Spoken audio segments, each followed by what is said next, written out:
Good evening दोस्तों, exam guide analysis में आपका स्वागत है। दोस्तों, आज अपन इस वीडियो में Rajasthan Patrika exam guide analysis question के बारे में डिस्कस करेंगे। शुरू करते हैं आज के पहले क्वेश्चन के साथ। पहले मैं आपको बता दूं कि आज इस लेक्चर में अपन जो एशियाई टाई शेर है उसके बारे में जानेंगे, लोइन के बारे में आदि के बारे में चर्चा करेंगे। तो शुरू करते हैं आज के पहले क्वेश्चन के साथ। आज का पहला क्वेश्चन है, इस राज्य का बरदा वन्य जीव अभयारण्य एशियाई शेरों का दूसरा घर बनने जा रहा है। दोस्तों, भारत में एशियाई शेरों का एक ही घर है, वो भी गुजरात के गिर नेशनल पार्क में है। इसके अलावा दूसरा है जो बरदा वाइल्ड लाइफ सेंचुरी है, वो गुजरात में है, जो कि एशियाई जो टाई शेर हैं उनका एक नया घर बनाने की सरकार तैयारी कर रही है। यहाँ पे आप देख सकते हैं जो अपना गुजरात वन विभाग है उसका एक प्रोजेक्ट लाइन @2047, उसके तहत इस जो बरदा वाइल्ड लाइफ सेंचुरी है इसका निर्माण इसको डेवलप किया जाएगा ताकि एशियाई शेरों के लिए घर बनाया जा सके। दोस्तों, यहाँ पर अपन ने बात की प्रोजेक्ट लाइन के बारे में। प्रोजेक्ट लाइन के बारे में अपन चर्चा करें तो ये एशियाई शेर है, एशियन लोइन है, और उसके आवास के संरक्षण और सुरक्षा के लिए 2021 में भारत सरकार द्वारा शुरू किया गया एक प्रमुख प्रोग्राम है। ठीक है, कब शुरू किया गया था? ये 2021 में भारत सरकार द्वारा शुरू किया गया एक महत्वपूर्ण प्रोग्राम है, जो कि एशियाई शेरों के संरक्षण के लिए और उनकी घरों की आवास के लिए सुरक्षा प्रदान करता है। दोस्तों, इस परियोजना का उद्देश्य भारत में एशियाई शेर हैं उनकी आबादी को बढ़ाना, उनके सामने जो खतरे उत्पन्न हो रहे हैं उन खतरों को कम करना। ठीक है, इसके अलावा क्या है कि जो अपना एशियाई टाई शेर है वो केवल गुजरात के जो गिर नेशनल पार्क है वहीं पर पाए जाते हैं। वहां से इनको डाइवर्स करना, मतलब अलग अलग जगह इनका घर बनाना इसका प्रमुख उद्देश्य है। इस परियोजना का उद्देश्य है वो शेरों के वितरण को बढ़ाने के लिए तथा उनके नए घर बनाना है, और जो गिर नेशनल पार्क है उससे बाहर उनका एक नया घर भी बनाना है। ठीक है, तो ध्यान रखना, हाल फिलहाल में केवल और केवल गुजरात का जो गिर नेशनल पार्क है वहीं पर ही अपने एशियाई शेर देखे जा सकते हैं। दोस्तों, प्रोजेक्ट लाइन का जो क्रियान्वयन है, इम्प्लीमेंटेशन एजेंसी है, उसके बारे में बात करें तो ये एशियाई शेर संरक्षण परियोजना प्रबंधन बोर्ड द्वारा क्रियान्वित किया जा रहा है। इसके द्वारा एशियाई लाइन संरक्षण परियोजना प्रबंधन बोर्ड के द्वारा इसका क्रियान्वयन किया जा रहा है, जो अपने उद्देश्य को प्राप्त करने के लिए राज्य वन विभाग तथा संरक्षण और सरकारी संगठनों तथा स्थानीय समुदाय के साथ मिलकर काम करेगा। ठीक है, इसमें जो गुजरात वन जो डिपार्टमेंट है उसके साथ और जो इस सरकारी संगठन है, इसके अलावा जो स्थानीय लोग हैं जैसे गिर नेशनल पार्क के आसपास जो लोग हैं उनके साथ सरकार मिलकर काम करेगी और इस जानवर का संरक्षण करेगी। इस प्रोजेक्ट के तहत जो इनकी आवास है उनमें सुधार किया जाएगा, इनको जो रोग लग जाते हैं उन पर कंट्रोल किया जाएगा, साथ इनके जीवन व्यापन को अच्छा बनाया जाएगा ताकि इनकी आबादी में बढ़ोतरी की जा सके। दोस्तों, बात करते हैं बरदा वाइल्ड लाइफ सेंचुरी के बारे में। तो ये अपने गुजरात में स्थित है। 1979 में वन्य जीव अभयारण्य के रूप में इसे स्थापित किया गया था। बरदा जो अपना पहले ही क्या था कि पोरबंदर और जो जामनगर है उनके बीच में स्थित एक निजी वाइल्ड लाइफ सेंचुरी थी। बाद में यह सरकार के अंदर आ गई 1979 में। दोस्तों, कई वन सब टाइप्स है यहाँ पर, जैसे यहाँ पर बहुत सारे वन दिख जाते हैं, जैसे कि दक्षिणी उष्ण कटिबंधीय वन, दक्षिणी शुष्क मिश्रित पर्णपाती वन और अपना उष्ण कटिबंधीय कांटेदार वन आदि यहाँ पर देखे जा सकते हैं। ठीक है, तो पूछ लिया जाता है कि यहाँ पर कौन कौन से वन पाए जाते हैं। तो यहाँ पर शुष्क वन भी, उष्ण कटिबंधीय वन भी, साथ ही कांटेदार वन भी आप यहाँ पर देख सकते हैं। इसके अलावा यहाँ पर यूफोर बिया नामक झाड़ी भी पाई जाती है, जो कि शुष्क पर्णपाती झाड़ी है, और यहाँ पर सूखे बांस ब्रेक भी शामिल होते हैं जो मुख्य रूप से पाए जाते हैं। यहाँ फोना एंड फ्लोरा की बात करें तो यहाँ पर चिंकारा, काला हिरण और भेड़िया, ब्लू बुल आदि आप यहाँ पर मुख्य रूप से देख सकते हैं। दोस्तों अब अपन बात कर लेते हैं एशियाई शेर के बारे में। एशियाई शेर है वो फारसी शेर अर्थात ये भारतीय शेर के नाम से इसे जाना जाता है। दोस्तों यह पैंथेरा लियो पर्सिका उपप्रजाति है उस जाति का एक सदस्य है। कौन सी जाति का? पैंथेरा लियो पर्सिका का। ठीक है, इस जाति का शेर सदस्य है जो कि मूलतः भारत तक ही सीमित है। पूर्व में क्या था कि यह मध्य और मध्य पूर्वी एशिया और जो अपना पश्चिमी एशिया था वहां पर इसका आवासीय क्षेत्र फैला हुआ था शेर का, लेकिन ये धीरे धीरे समाप्त हो गया और वर्तमान में शेर हैं सिर्फ भारत के गिर नेशनल पार्क में ही देखे जा सकते हैं। दोस्तों बात करें एशियाई शेर और अफ्रीका के शेर की तुलना की जाए, एशियाई शेर है वो अफ्रीकी शेर की तुलना में थोड़े छोटे होते हैं, वहीं अफ्रीकी शेर है वो थोड़े बड़े होते हैं। एशियाई शेरों में पाई जाने वाली सबसे महत्वपूर्ण रूपात्मक विशेषता के बारे में बात की जाए जो उनको अफ्रीकी शेरों से अलग करती है, उनकी पेट की त्वचा पर विशिष्ट लंबवत फोल्ड होती है जो कि विशेषता अफ्रीकी शेरों में यह देखना बहुत ही दुर्लभ है।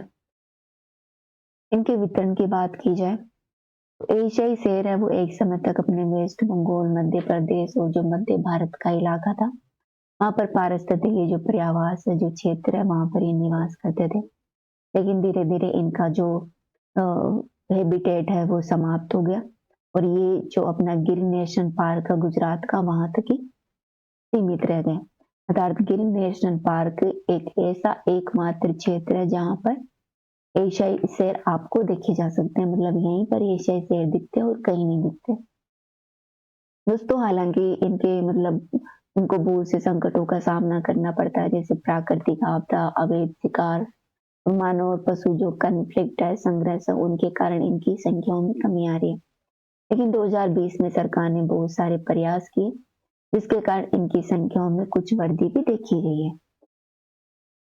आगे बात करें एशियाई टाइगर शेर के बारे में तो दोस्तों ये IUCN की जो रेड लिस्ट है उसमें लुप्त प्राय कैटेगरी में अर्थात इंडेंजर्ड लिस्ट में शामिल है और ये जो अपनी साइट्स है उसकी परिशिष्ट वन में अपेंडिक्स वन में शामिल है और जो अपना वाइल्ड लाइफ प्रोटेक्शन एक्ट 1972 वाला उसकी अनुसूची 1 में शामिल है।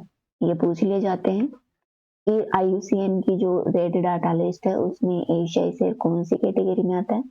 लुप्त प्राय कैटेगरी में और साइट्स की परिशिष्ट वन में तथा जो अपना वन्य जीव संरक्षण अधिनियम 1972 है उसकी अनुसूची 1 में आता है। दोस्तों जो अपना एशियाई शेर है लाइन है इसको बचाने के लिए केंद्र सरकार द्वारा और गुजरात सरकार द्वारा बहुत से प्रोग्राम चलाए जा रहे हैं। इसमें एक प्रमुख प्रोग्राम है एशियाई शेर संरक्षण परियोजना। ठीक है, कौन सा प्रोग्राम है? एशियाई शेर संरक्षण परियोजना।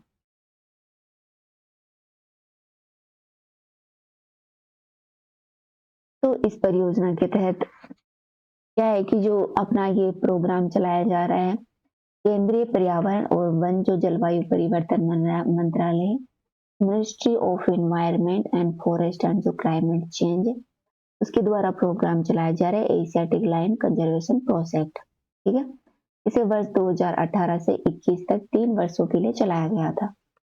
दोस्तों यह परियोजना रोग नियंत्रण, चिकित्सा देखभाल हेतु बहुक्षेत्रीय एजेंसियों के साथ जो विभिन्न समुदाय हैं वैज्ञानिक उनके साथ मिलकर जो एशियाई शेर है उनके संरक्षण के लिए यह योजना शुरू की गई थी। अपना अगला क्वेश्चन है वर्ष 2023 के लिए इंदिरा गांधी शांति पुरस्कार किसे दिया गया? तो बताइए गाइस 2023 का शांति पुरस्कार जो इंदिरा गांधी की याद में दिया जाता है वो किसे दिया गया है? तो इस बार यह 2 व्यक्तियों को दिया गया है, अली अबू अवाब को और डेनियल बेरेन बोयम को। दोस्तों अपन इंदिरा गांधी शांति पुरस्कार के बारे में बात करें तो ये पुरस्कार अपनी पूर्व प्रधानमंत्री भारत की पहली महिला प्रधानमंत्री श्रीमती इंदिरा गांधी की याद में आयरन लेडी की याद में यह पुरस्कार दिया जाता है। ये पुरस्कार है वो इंदिरा गांधी मेमोरियल ट्रस्ट के द्वारा दिया जाता है जो 1986 से दिया जा रहा है। यह पुरस्कार शांति, निर जो स्त्रीकरण होता है और जो विकास पुरस्कार होता है आदि क्षेत्र में काम करने के लिए प्रतिवर्ष विश्व के किसी भी व्यक्ति को दिया जा सकता है। ठीक है, ये हर साल दिया जाने वाला पुरस्कार है। जरूरी नहीं है कि ये पुरस्कार किसी भारतीय को ही दिया जाए, ये किसी विदेशी को भी दिया जा सकता है ये पुरस्कार। दोस्तों, इस पुरस्कार के अंतर्गत 25 लाख रुपए तक नगद दिए जाते हैं, साथ ही एक ट्रॉफी दी जाती है और एक सर्टिफिकेट भी इसके थ्रू प्रदान किया जाता है। ये पुरस्कार उन लोगों को दिया जाता है जो कि समाज सेवा, निरस्त्रीकरण और विकास के क्षेत्र में महत्वपूर्ण कार्य करते हैं। उन लोगों को यह पुरस्कार सरकार के द्वारा दिया जाता है। अगला क्वेश्चन है, भारतीय मूल के पूर्व सांसद देव शर्मा ने किस देश की सीनेट में सीट जीती है? बताइए दोस्तों, कौन है, कहाँ के हैं भारतीय मूल के पूर्व सांसद देव शर्मा जिन्होंने किसी देश की जो सीनेट है उसमें सीट जीती है? तो वो है ऑस्ट्रेलिया में। ऑस्ट्रेलिया में भारत के पूर्व सांसद देव शर्मा ने उसकी सीनेट है, वहां की संसद है, वहां पर सीट जीती है। अगला क्वेश्चन है, आधिकारिक तौर पर समलैंगिक विवाह का पंजीकरण करने वाला पहला दक्षिणी एशियाई देश कौन बना है? दोस्तों बताइए, जो समलैंगिकता है उस पर जो विवाह कर लेते हैं, इसको मंजूरी देने वाले दक्षिणी एशिया का पहला देश कौन बना है? तो ये पहला देश नेपाल बन गया है। हालांकि अपने भारत में समलैंगिक जो विवाह होता है उसे मंजूरी नहीं है, सुप्रीम कोर्ट ने इसे मंजूरी नहीं दी है अपने संविधान में, अपने कानून के हिसाब से ये गैर कानूनी है। लेकिन नेपाल ने इसे पंजीकरण की जो इच्छा है, वो पंजीकरण करने का जो देश है वो पहला देश बन गया है नेपाल, इन विवाह को मंजूरी देने वाला। अगला क्वेश्चन है, राजस्थान में कौन से क्षेत्र में चैत्र शुक्ल पंचमी को गुलाबी गणगौर मनाई जाती है? वह दोस्तों बताइए, गुलाबी गणगौर राजस्थान में कहाँ मनाई जाती है? ये अपने नाथद्वारा में मनाई जाती है, नाथद्वारा राजसमंद में, जहाँ पर जो मंदिर है नाथद्वारा का, श्रीनाथ जी का, वहां पर यह गुलाबी गणगौर बनाए जाते हैं।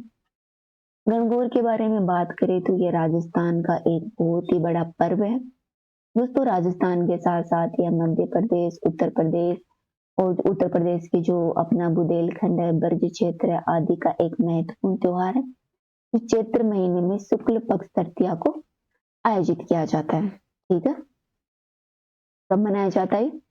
चैत्र माह की जो शुक्ल पक्ष की जो तीज होती है उसको यह त्योहार सेलिब्रेट किया जाता है। दोस्तों, इस दिन जो कुंवारी लड़कियां होती है, अर्थात इसके अलावा जो विवाहित महिलाएं होती है, वो शिव जी की अर्थात ईश्वर जी की और पार्वती की, जिसे गौरी के नाम से जाना जाता है, की पूजा करती है। ठीक है, पूजा करते समय ये दूब होती है, जो हरी हरी जो घास होती है, उसको पानी के लोटे में लेती है और गीत गाती हुई गौर की पूजा करती है। गौर गौरमती गोमती के नाम से यह एक गीत भी गाती है। इस दिन पूजन के समय रेणुका की गौर बनाकर उस पर महावर, सिंदूर, चूड़ी आदि चढ़ाई जाती है और इनकी पूजा की जाती है। दोस्तों, गण है वो शिव को कहते हैं, गौर है वो पार्वती को कहते हैं। ये पर्व में जो कुंवारी लड़कियां होती हैं वो इसलिए पूजा करती हैं ताकि उनको मनपसंद वर की अर्थात पति की प्राप्ति हो सके।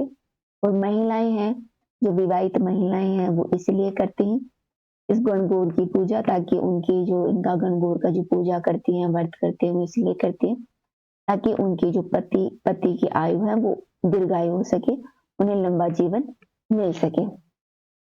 यह त्योहार शुरू होता है होलिका दहन से। तब से होलिका दहन से धुलंडी से शुरू होता है, चैत्र कृष्ण प्रतिपदा से और चैत्र शुक्ल तृतीया तक चलती है। अर्थात यह 16 दिनों का त्योहार होता है, जिसे गणगौर के नाम से जाना जाता है। ठीक है, तो ये बनाया जाता है, चैत्र कृष्ण प्रतिपदा से शुरू होता है और चैत्र कृष्ण तृतीया तक चलता है। अगला क्वेश्चन है, मध्य प्रदेश के वनों में सबसे ज्यादा कौन सा वृक्ष पाया जाता है? दोस्तों, खेर, साल, सागौन, आम में से कौन सा वृक्ष है जो मध्य प्रदेश में सबसे ज्यादा पाया जाता है? दोस्तों, मध्य प्रदेश में सागौन के वन मुख्य रूप से पाया जाता है। सागौन एक पर्णपाती वन है, उष्णकटिबंधीय पर्णपाती वन है, जो कि मुख्य रूप से मध्य प्रदेश में पाया जाता है। नेक्स्ट क्वेश्चन है, इस वर्ष एक कानून बनाकर दास प्रथा पर पाबंदी लगाई गई थी। तो दोस्तों, भारत में दास प्रथा पर जो पाबंदी है वो अंग्रेजों ने लगाई थी। और इस पर एक एक्ट लेकर आए थे अंग्रेज। अब लेकर आए थे 1843 में। 1843 में एक एक्ट लाए थे अंग्रेज, उनके द्वारा जो भारत में दास प्रथा थी उस पर प्रतिबंध लगा दिया गया था। अगला क्वेश्चन है, किस विदेशी दूत ने अपने आप को भागवत घोषित किया था? दोस्तों बताइए, मेगास्थनीज, हेलियोडोरस और प्लूटार्क में से कौन है जिन्होंने अपने आप को भागवत घोषित किया? तो दोस्तों जो इनमें से जो हेलियोडोरस है, जो कि विदेशी यात्री था, भारत में आया था, इन्होंने अपने आप को भागवत घोषित किया था और उन्होंने भारत पर गुरुड़ स्तंभ का निर्माण भी करवाया था। अर्थात भारत में जो गुरुड़ स्तंभ है मध्य प्रदेश के विदिशा में, वहां पर उसके निर्माता है वो हेलियोडोरस है, जिन्होंने अपने आप को भागवत घोषित किया था। अगला क्वेश्चन है, ग्राम पंचायत का गठन का उल्लेख कौन से अनुच्छेद के अंतर्गत किया गया? दोस्तों अपने जो नीति निर्देशक तत्व हैं उनमें जो गांधीवादी दर्शन की वकालत करने वाले जो नीति निर्देशक तत्व हैं उनमें ग्राम पंचायतों के गठन की बात की गई है। ठीक है, अपना जो गांधी दर्शन है वो ग्राम पंचायतों के गठन की बात करता है, जो कि अनुच्छेद 40 में आता है। ठीक है, अनुच्छेद 40 है वो ग्राम पंचायत के गठन की बात करती है।